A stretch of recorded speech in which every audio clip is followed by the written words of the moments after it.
with student loan debt. And who's paying for that, Congressman? It's all well and good, but who's paying for it? What do you mean who's paying for it? Who's paying for that? Who's paying for that debt relief? Who's doing it? Nobody is paying for that relief. A weird thing is happening on the campaign trail. Joe Biden, who always warns everyone that if his opponent wins the election, that's the end of our Constitution, and that Donald Trump doesn't respect the Constitution, and we're just going to shred the Constitution if he gets into the White House. And yet he brags on that very same campaign trail about this whole student loan forgiveness plan.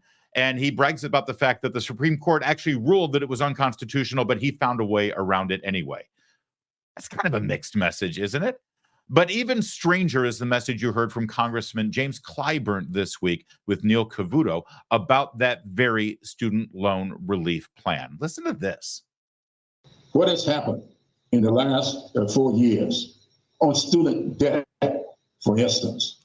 Joe Biden has eliminated, just in public service student loan debt alone, over $60 billion for people saddled with student loan debt. And who's paying for that, Congressman? It's all well and good, but who's paying for it? What do you mean who's paying for it? Who's paying for that? Who's paying for that debt relief? Who's doing it? Nobody is paying for that relief. This is interest. This is not the principal. The principal was paid back a long, long, long time ago.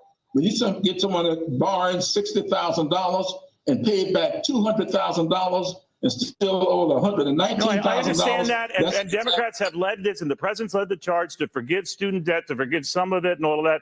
But ultimately, it's piled on to our national debt, which is ballooned under this president. Just by the way, as it ballooned under the former president, I got you there.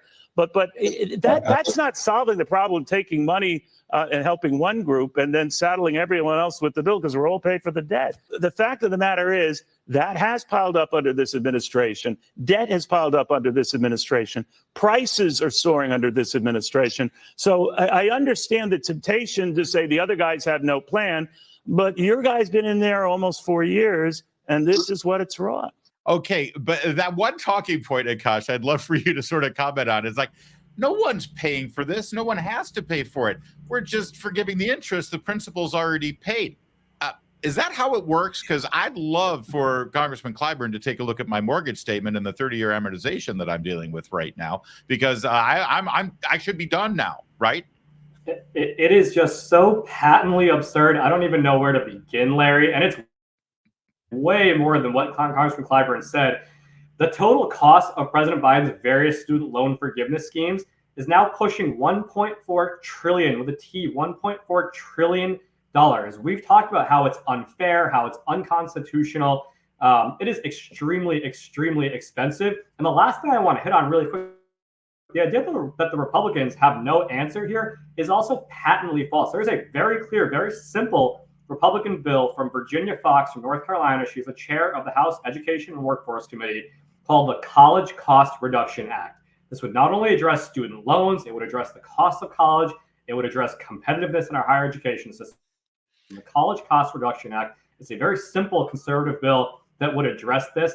Ultimately, Congressman Clyburn is struggling because this is just Bidenomics for higher education, right? It's unconstitutional, it's expensive, and it's making things worse rather than better. There's no answer for Bidenomics, regardless of what part of the economy you're talking about.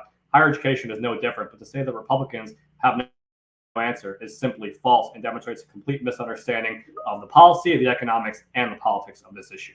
But that is a great point, and I want to get more about from you on that Virginia Fox bill in just a second. But I want to pivot to Elaine real fast because it is unconstitutional, but it's also very unfair. The people who are really angry about this are independent contractors, mechanics, HVAC, plumbers, people who instead of going to college and incurring that debt, they learned a trade and started their own business so that they could serve the community and not, be saddled with all of this debt. And yet they look at this, it's got to be just the epitome of unfairness for them. It is unfair. I mean, I always agree with the fairness argument, but when you actually look at what this vote buying scheme is, it is a vote buying scheme. I mean, that's all it is. And, it was announced in August of 2022. My organization is one of two lawsuits that went to the Supreme Court challenging this. The Supreme Court came back and struck it down in a 6-3 decision. And yes, the president has continued to brag on a continuous basis how he has figured out how to work around it instead of respecting the decision. And every time he forgives another tranche of loans, he tells these higher institutions, hey, it's okay. Here's the blank check. Keep raising tuition on these students far past the rate of inflation. Keep building your Taj Mahals on campus. Keep paying these army of administrators huge salaries who really contribute nothing to the classroom, because we've got your back and we're going to keep paying off these the sums. And the kids who are starting today in college, they are going to have an expectation of having their loans paid off too. So it sets a terrible precedence of not only ignoring a Supreme Court decision, but telling future students that they'll have their loans paid off too.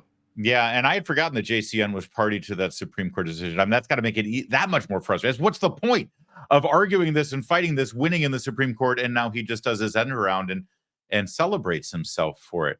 And Robert, this unfairness aspect, it also sends a message to the American people, doesn't it? If you, like I said, didn't go to college, didn't incur debt, and started your own business, and you're actually contributing right away to the economy, you get nothing, right? If you paid off your student loan debt, you made sacrifices, you didn't go on that expensive vacation, you didn't buy a new car every year, you paid off your debt like a responsible citizen, what do you get out of this? Or if you saved for your children so they didn't have to incur any debt. Either way, all the people who did the right thing up until this point, they get nothing.